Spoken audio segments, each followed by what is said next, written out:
Another challenging week done, following on really from last week on the recce where my asthma had got bad from a recent camping trip. I went to the asthma nurse and I need to be changing my inhaler really and looking at things again, but it's quite depressing thinking that with 10 weeks left I might not be able to run again. So what I did instead is I said, well, I'll walk 70 miles and if things pick up then I'll run again. And that's exactly what happened. I did hit the 70 miles, but I also had a decision to make on York 10k because I was booked on that.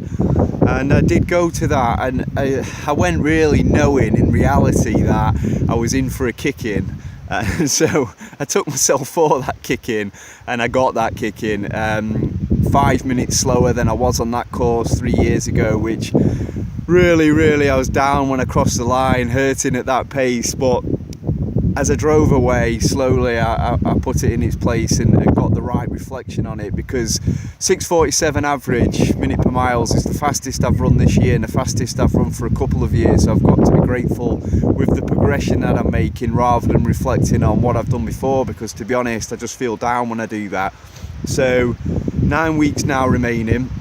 It will be about another 70-mile week. My inhaler will have changed and my chest does feel much better.